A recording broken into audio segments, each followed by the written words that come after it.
place in a frank and business-like atmosphere, I think we can call it a success and a very fruitful round of negotiations. We carefully analyzed the current status, the present and the future of the Russia-United States relationship, key issues of the global agenda. It's quite clear to everyone that the bilateral relationship are going through a complicated stage, and yet those impediments, the current tension, the tense atmosphere, essentially have no solid reason behind it. The Cold War is a thing of past. The era of acute ideological confrontation of the two countries is a thing of a remote past, is a vestige of the past. The situation in the world changed dramatically. Today, both Russia and the United States face a whole new set of challenges. Those include a dangerous maladjustment of mechanisms for maintaining international security and stability, regional crises, the creeping threats of terrorism and transnational crime.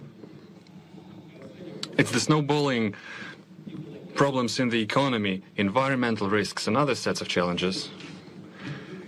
We can only cope with these challenges if we join the ranks and work together. Hopefully, we will reach this understanding with our American partners. Today's negotiations reflected our joint wish with President Trump to redress this negative situation in the bilateral relationship, outline the first steps for improving this relationship to restore the acceptable level of trust and going back to the previous level of interaction on all mutual interests issues. As major nuclear powers, we bear special responsibility for maintaining international security. I deem it vital, and we mentioned this during the negotiations, it's crucial that we fine-tune the dialogue on strategic stability and global security and non-proliferation of weapons of mass destruction.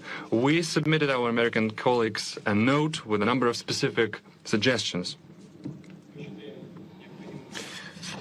We believe it necessary to work together further on to interact on the disarmament agenda, military and technical cooperation.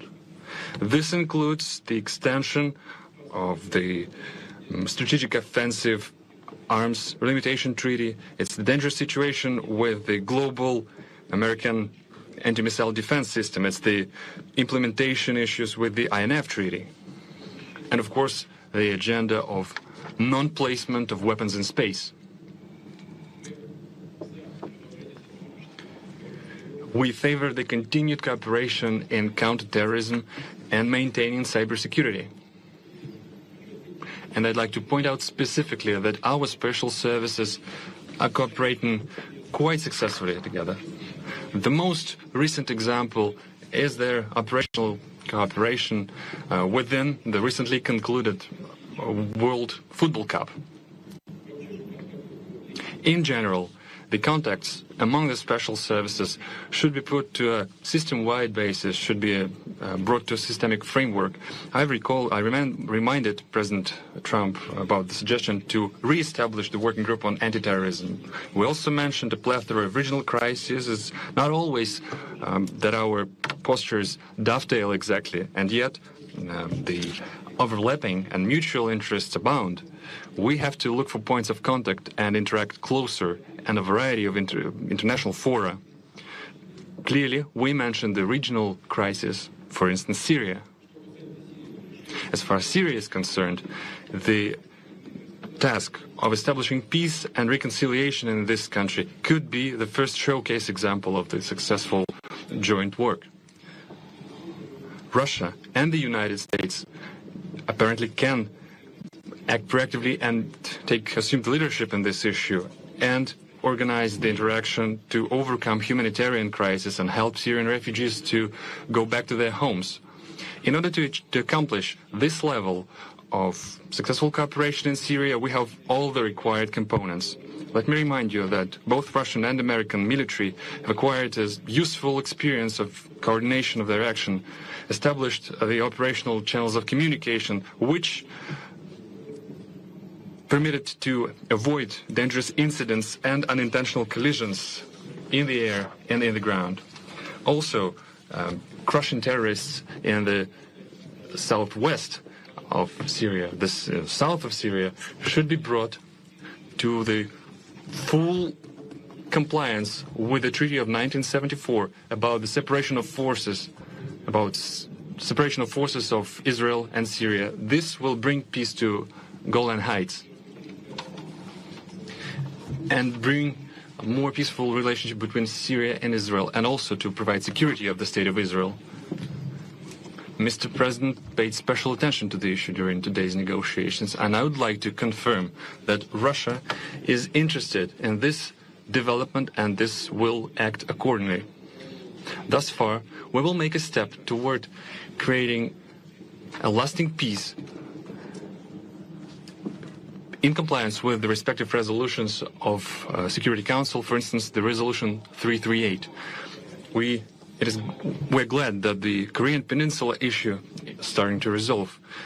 To a great extent, it was possible thanks to the personal engagement of President Trump, who opted for dialogue instead of confrontation. We also mentioned our concern about the withdrawal of the United States from the JCPOA. Well, our U.S. counterparts are aware of our posture.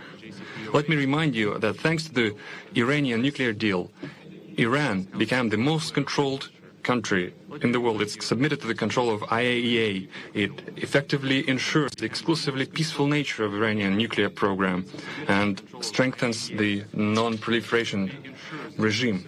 While we discussed the internal Ukrainian crisis, we paid special attention to the bona fide implementation of Minsk agreements by Kiev.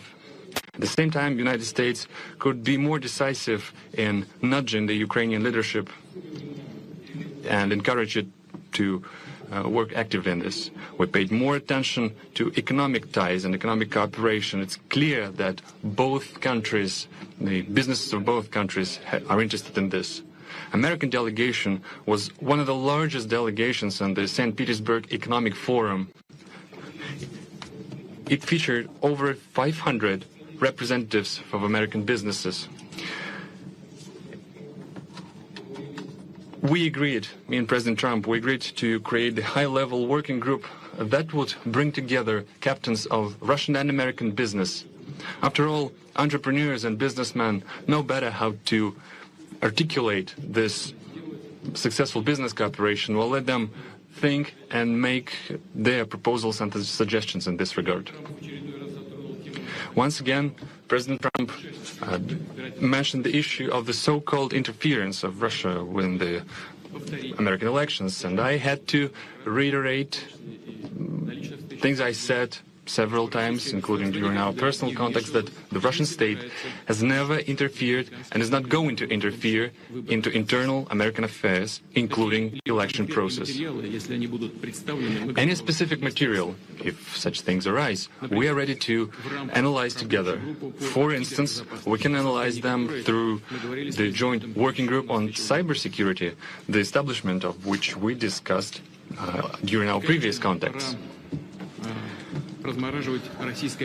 And clearly, it's past time we restore our cooperation in the cultural area, in the humanitarian area. As far as I think you know that recently we hosted the American Congressman delegation, and now it's perceived and portrayed almost as a historic event, although it should have been just the current affairs, just the business as usual. And in this regard, we mentioned this proposal to the President. We have to think about the practicalities of our cooperation, but also about the rationale, the underlying logic of it.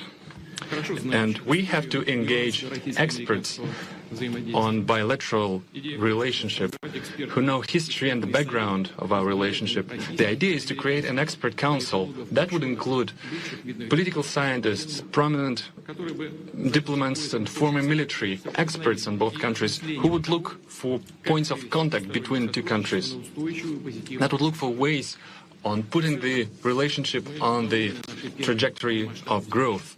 In general, we are glad with the outcome of our first full-scale meeting, because previously we only had a chance to talk briefly on international fora. We had a good conversation with President Trump, and I hope that we start to understand each other better, and I'm grateful to Donald for it. Clearly, there are some challenges left when we were not able to clear all the backlog, but I think that we made the first important step in this direction. And in conclusion, I want to point out that this atmosphere of cooperation is something that we are especially grateful for to our Finnish hosts. We're grateful for Finnish people and Finnish leadership for what they've done. I know that we've caused some inconvenience to Finland, and we apologize for it. Thank you for your attention. Thank you. Thank you very much. Thank you. I have just concluded a meeting with President Putin on a wide range of critical issues for both of our countries. We had direct, open, deeply productive dialogue. Went very well. Before I begin, I want to thank President Niinisto of Finland for graciously hosting today's summit. President Putin and I were saying how lovely it was and what a great job they did. I also want to congratulate Russia and President Putin for having done such an excellent job in hosting the World Cup. It was really one of the best ever. And your team also did very well. It was a great job. I'm here today to continue the proud tradition of bold American diplomacy. From the earliest days of our republic, American leaders have understood that diplomacy and engagement is preferable to conflict and hostility. A productive dialogue is not only good for the United States and good for Russia, but it is good for the world. The disagreements between our two countries are well known, and President Putin and I discussed them at length today.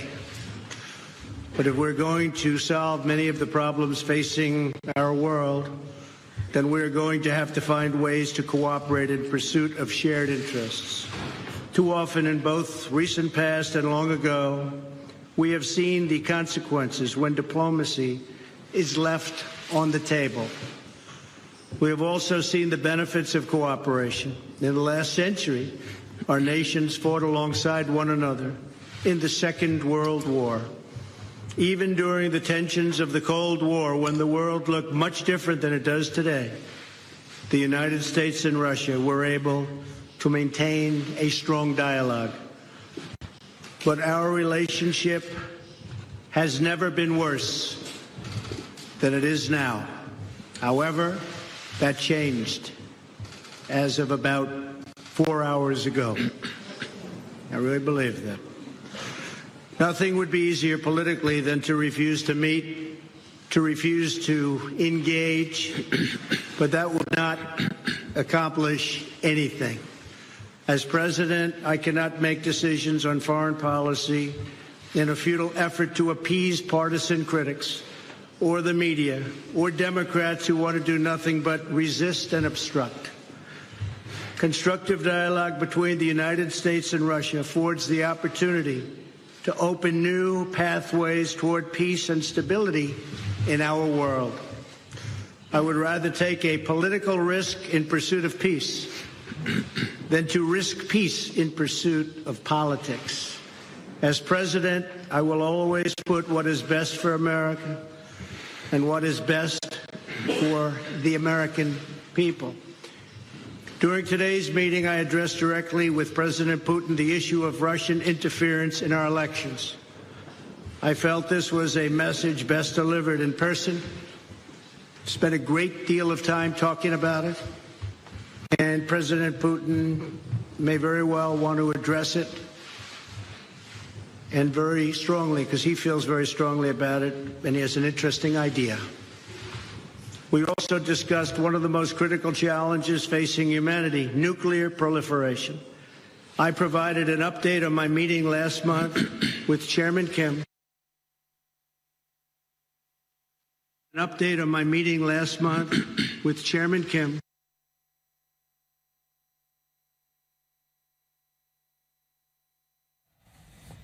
Hello, you're on 924 News, and you've been watching the joint press conference of U.S. President Donald Trump and Russian President Vladimir Putin in Helsinki. We might be going back to that press conference very shortly once we solve these technical difficulties we've been having. We'll be discussing. Here we go. Let's go back. They found them. They stopped them. There was no doubt about it.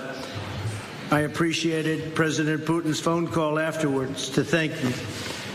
I also emphasized the importance of placing pressure on Iran to halt its nuclear ambitions and to stop its campaign of violence throughout the area, throughout the Middle East. As we discussed at length, the crisis in Syria is a complex one. Cooperation between our two countries has the potential to save hundreds of thousands of lives. I also made clear that the United States will not allow Iran to benefit from our successful campaign against ISIS. We have just about eradicated ISIS in the area. We also agreed that representatives from our national security councils will meet to follow up on all of the issues we addressed today and to continue the progress we have started right here in Helsinki. Today's meeting is only the beginning of a longer process, but we have taken the first steps toward a brighter future and one with a strong dialogue and a lot of thought. Our expectations are grounded in realism, but our hopes are grounded in America's desire for friendship, cooperation, and peace. And I think I can speak on behalf of Russia when I say that also. President Putin, I want to thank you again for joining me for these important discussions and for advancing open dialogue between Russia and the United States. Our meeting carries on a long tradition of diplomacy between Russia, the United States, for the greater good of all. And this was a very constructive day. This was a very constructive few hours that we spent together. It's in the interest of both of our countries to continue our conversation, and we have agreed to do so. I'm sure we'll be meeting again in the future, often, and hopefully we will solve every one of the problems that we discussed today. So, again, President Putin, thank you very much. Господа президенты, сейчас журналисты смогут задать по два вопроса now the journalists would have a chance to ask two questions, two sets of questions each. First, the Russian journalist will ask the question. Please give your affiliation. Good afternoon. My name is Alexei Meshkov, Interfax Information Agency. I have a question to President Trump. During your recent European tour, you've mentioned that the implementation of the Nord Stream 2 gas pipeline makes Europe a hostage of Russia, and you suggested that you could free Europe from this by supplying American LNG. But this cold winter actually showed that the current mechanism of supply of fuel to Europe is quite viable.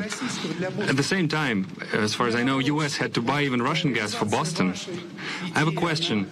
The implementation of your idea has a political tinge to it, or is it a practical one? Because there will be a gap formed in the supply and demand mechanism, and the first it's the consuming countries who will fall into this gap. And the second question, before the meeting with President Putin, you called him an adversary, a rival, and yet you expressed hope that you will be able to bring this relationship to a new level. Did you manage to do this? No, actually, I called him a competitor, and a good competitor he is. And I think the word competitor is a compliment. I think that we will be competing when you talk about the pipeline. I'm not sure necessarily that it's in the best interests of Germany or not, but that was a decision that they made. We'll be competing. As you know, the United States is now, or soon will be, but I think it actually is right now the largest in the oil and gas world. So we're going to be selling LNG, and we'll have to be competing with the pipeline. And I think we'll compete successfully, although there is a little advantage locationally. So I just wish them luck. I mean, I discussed with Angela Merkel in pretty strong tones, but I also know where they're all coming from. And they have a very close source. So we'll see how that all works out. But we have lots of sources now, and the United States is much different than it was a number of years ago when we weren't able to extract what we can extract today. So today we're number one in the world at that, and I think we'll be out there competing very strongly. Thank you very much. If I may, I throw in some 2 cents. Нам известна позиция президента, но я считаю, что мы, как крупнейшие нефтегазовые державы, а Соединенные Штаты тоже являются такой страной, могли бы конструктивно работать по регулированию рынков. Я позволю себе добавить 2 слова. Мы говорили с господином президентом, в том числе и на эту тему. Including this subject as well. We are aware of the stance of President Trump, and I think that we, as a major oil and gas power, and the United States is a major oil and gas power as well, we could work together on regulation of international markets, because neither of us is actually interested in the plummeting of the prices. And the consumers will suffer as well, and the consumers in the United States will suffer as well, and the shale gas production will suffer. Because beyond a certain price bracket, it's no longer profitable to produce gas. But nor we are interested in driving prices up, because it will drain juices, life juices from all other sectors of the economy, from machine building, etc. So we do have space for cooperation here. That's the first thing. Then about the Nord Stream 2. Mr. President voiced his concerns about the possibility of disappearance of transit through Ukraine, and I reassured Mr. President that Russia stands ready to maintain this transit. Moreover, we stand ready to extend this transit contract that is about to expire next year, in case if the dispute between the economic entities will be settled in the Stockholm Arbitration Court. The first question from a U.S. journalist goes to Jeff Mason from Reuters.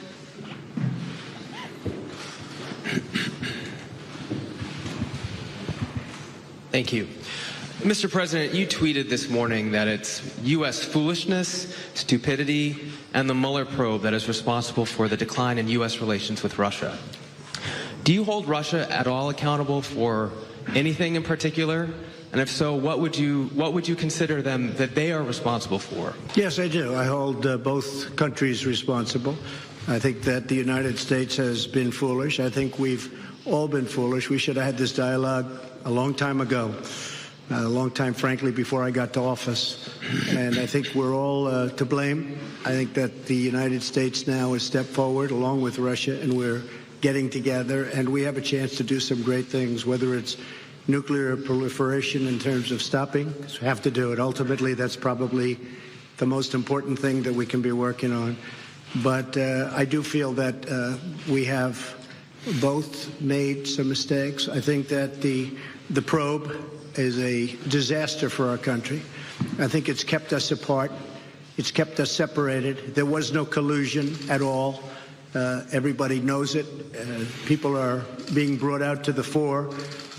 So far that I know, virtually none of it related to the campaign. And they're going to have to try really hard to find somebody that did relate to the campaign. That was a clean campaign. I beat Hillary Clinton easily. And frankly, we beat her. And I'm not even saying from the standpoint, we won that race. And it's a shame that there can even be a little bit of a cloud over it. People know that, people understand it, but the main thing, and we discussed this also, is zero collusion. And it has had a negative impact upon the relationship of the two largest nuclear powers in the world. We have 90% of nuclear power between the two countries. It's ridiculous. It's ridiculous what's going on with the probe. For President Putin, if I could follow up as well. Why should Americans and why should President Trump believe your statement that Russia did not intervene in the 2016 election, given the evidence that U.S. intelligence agencies have provided? And will you consider extraditing the 12 Russian officials that were indicted last week by a U.S. grand jury? Well, I'm going to let the president answer the second part of that question. But as you know, the whole concept of that came up perhaps a little bit before, but it came out as a reason why the Democrats lost an election, which, frankly, they should have been able to win because the Electoral College is much more advantageous for Democrats, as you know, than it is to Republicans. We won the Electoral College by a lot, 306 to 223, I believe. And that was a well-fought battle. We did a great job. And frankly, I'm going to let the president speak to the second part of your question. But just to say it one time again, and I say it all the time, there was no collusion. I didn't know the president. There was nobody to collude with. There was no collusion with the campaign. And every time you hear all of these, 12 and 14, it's stuff that has nothing to do. And frankly, they admit these are not people involved in the campaign. But to the average reader out there, they're saying, well, maybe that does. It doesn't. And even the people involved, some perhaps told mis-stories, although in one case the FBI said there was no lie. There was no lie. Somebody else said there was.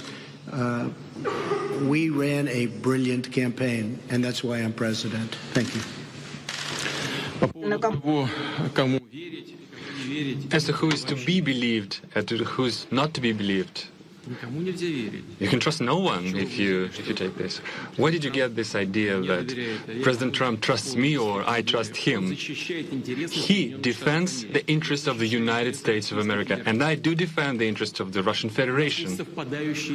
We do have interests that are common. We are looking for points of contact. There are issues where our postures diverge, and we are looking for ways to reconcile our differences, how to make our effort more meaningful. We should not proceed from the immediate political interests that guide certain political powers in our countries. We should be guided by facts. Could you name a single fact that would definitively prove the collusion? This is utter nonsense. Just like the president recently mentioned. Yes, the public at large in the United States had a certain perceived opinion of the candidates during the campaign, but there's nothing particularly extraordinary about it. That's a usual thing. President Trump, when he was a candidate, he mentioned the need to restore the Russia-US relationship, and it's clear that a certain part of American society felt sympathetic about it, and different people could express their sympathy in different ways. But isn't that natural? Isn't it natural to be sympathetic towards a person who is willing to restore the relationship with our country, who wants to work with us?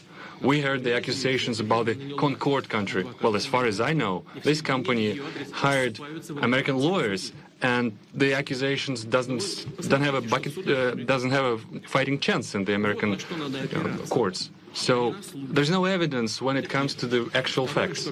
So we have to be guided by facts and not by rumors. Now, let's get back to the issue of these 12 alleged intelligence officers of Russia.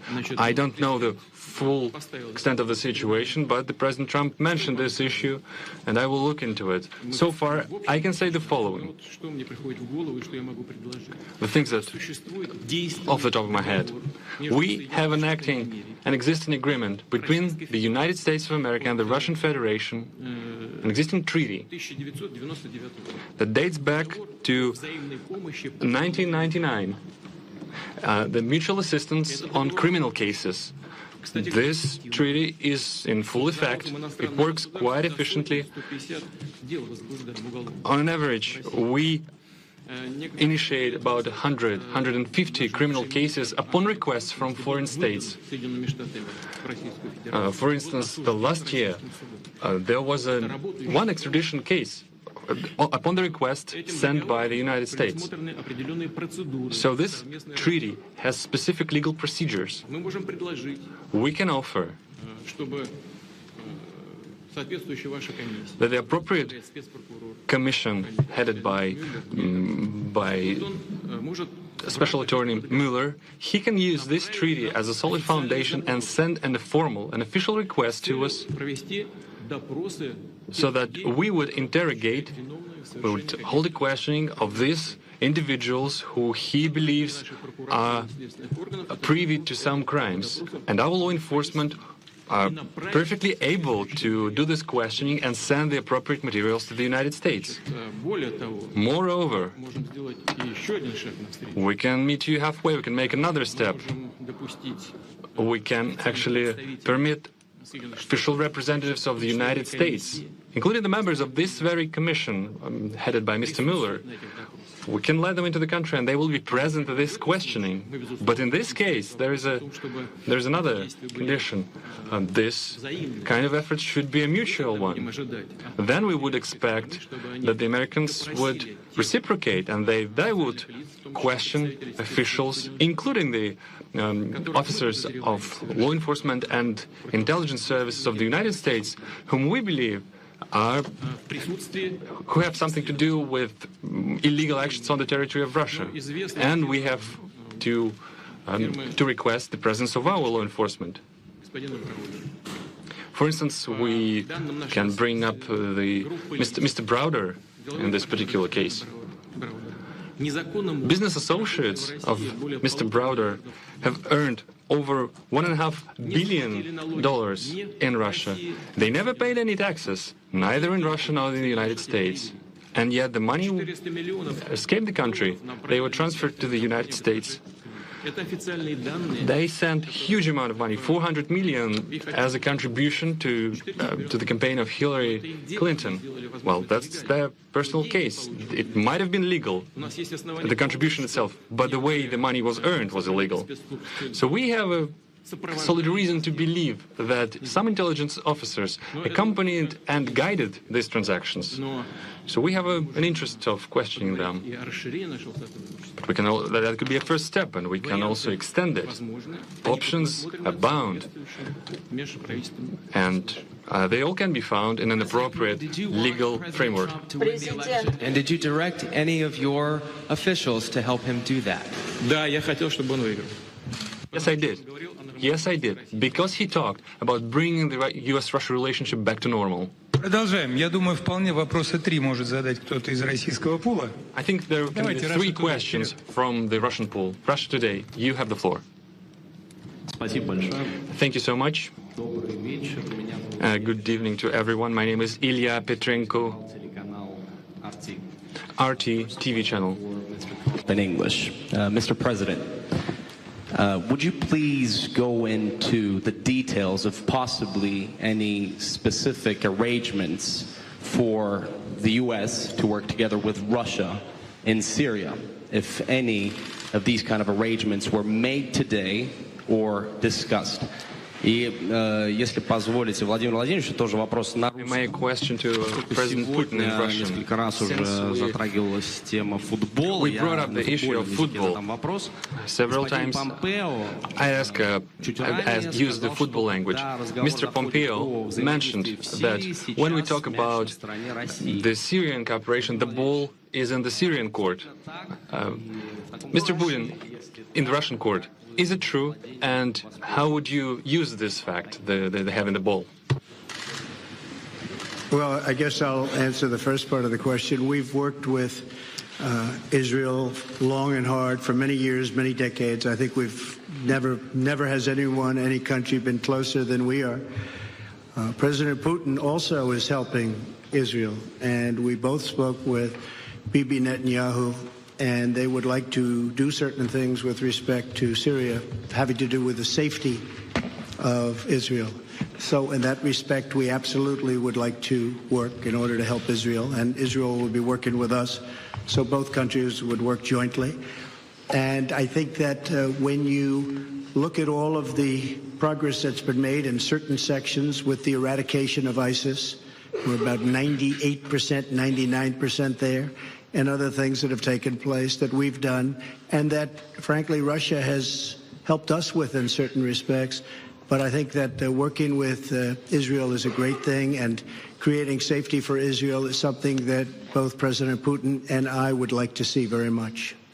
One little thing I might add to that is the helping of people. Helping of people, because you have such horrible, if you see, and I've seen reports and I've seen pictures, I've seen just about everything. And if we can do something to help the people of Syria get back into some form of shelter and on a humanitarian basis, and that's what the word was, really, a humanitarian basis, I think that both of us would be very interested in doing that, and we will do that. Okay. Thank you very much. Excuse me, but for now, no specific agreements, for instance, between the militaries? Well, our militaries do get along. In fact, our militaries actually have gotten along probably better than our political leaders for years. But our militaries do get along very well, and they do coordinate in Syria and other places. Okay? Thank you. Yes, we did mention this. We mentioned the humanitarian track of this issue. Yesterday, I discussed this with French President Mr. Macron, and we reached an agreement that together with European countries, including France, we will step up this effort.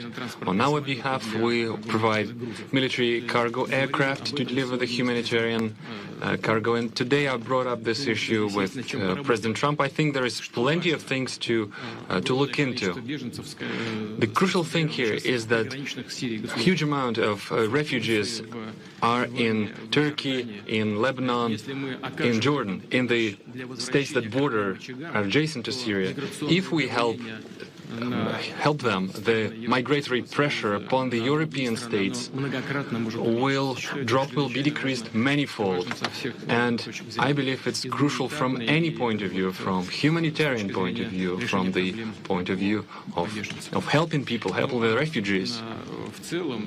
And in general, I agree, I concur with President Trump. Our military cooperate quite successfully together. They do get along, and I hope they will be able to do so in future.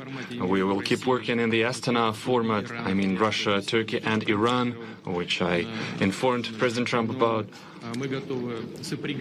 But we do stand ready to link these efforts to the so-called small group of states, so that the process would be a broader one, it would be a multidimensional one, and so that we will be able to maximize our fighting chance to get the ultimate success in the issue of Syria. And speaking about having the ball in our court in Syria, President Trump has just mentioned that we've successfully concluded the World Football Cup. Speaking of the football, actually, Mr. President, I'll give this ball to you, and now the ball is in your court. All the more that the United States will host the World Cup in 2026. That's right. Thank you very much. We do host it, and we hope we do as good a job. That's very nice. That will go to my son, Barron. We have no question. In fact, Melania, here you go. Okay. The final question from the United States will go to Jonathan Lemire from the AP.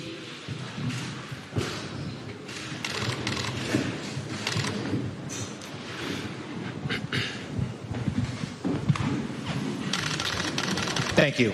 Question for each president. President Trump, yes. You first.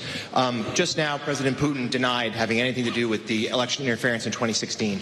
Every U.S. intelligence agency has concluded that Russia did. My first question for you, sir, is who do you believe? My second question is, would you now, with the whole world watching, tell President Putin, would you denounce what happened in 2016, and would you warn him to never do it again? So let me just say that we have two thoughts. You have groups that are wondering why the FBI never took the server. Haven't they taken the server?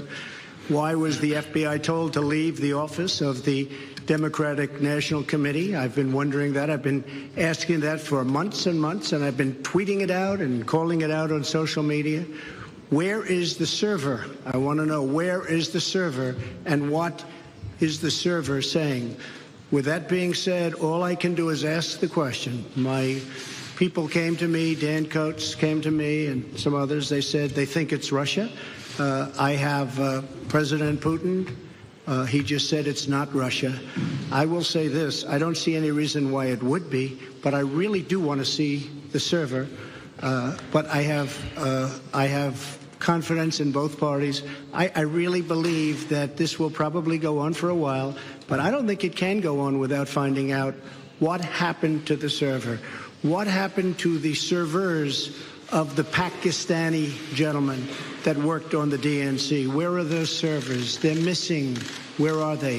What happened to Hillary Clinton's emails? 33,000 emails gone, just gone. I think in Russia they wouldn't be gone so easily. I think it's a disgrace that we can't get Hillary Clinton's 33,000 emails. So I have great confidence in my intelligence people, but I will tell you that President Putin was extremely strong and powerful in his denial today. And what he did is an incredible offer. He offered to have the people working on the case come and work with their investigators with respect to the 12 people. I think that's an incredible offer. Okay? Thank you. Yes, please. Позвольте мне добавить два слова. I'd like to add something to Я this. ведь тоже работал в разведке. After all, I was an intelligence officer myself. И знаю, как составляются соответствующие досье. And I do know how dossiers are made up. Just Just a second. Это первое. That's the first thing. Vторое. Now the second thing. Я считаю Россию демократическим государством. I believe that Russia is a democratic state. Не отказываете And I в hope этом you're not своей стране, denying потому что там this right to your own country. You're not denying that United States is a democracy. Do you believe United States is a democracy? А если это так, And if so, то if it is a democratic окончательный state, вывод then the final conclusion in this kind of a dispute can only be delivered by a trial, by the court, not by the executive, by the law enforcement. For instance, the Concord company that was brought up is being accused. It's been accused of interference. But this company does not constitute the Russian state. It does not represent the Russian state. And I brought several examples before. Well, you have a lot of individuals in the United States. Take George Soros, for instance, with multi-billion capitals. But does that make him his position, his posture, the posture of the United States? No, it does not. Well, it's the same case. There is the issue of trying a case in the court. And the final say is for the court to deliver. We are now talking about the private, the individuals, and not about particular states. And as far as the most recent allegation is concerned about the Russian intelligence officers, we do have an intergovernmental treaty. Please do send us the request. We will analyze it properly and will send a formal response. And as I said, we can extend this cooperation, but we should do it on a reciprocal basis, because we would await our Russian counterparts to provide us access to the persons of interest for us, who we believe can have something to do with the intelligence services. Let's discuss the specific issues and not use the Russia and the US relationship as a loose change for this internal political struggle. A question for President Putin. Thank you. Two questions for you, sir. Can you tell me what President Trump may have indicated to you about officially recognizing Crimea as part of Russia? And then secondly, sir, does the Russian government have any compromising material on President Trump or his family?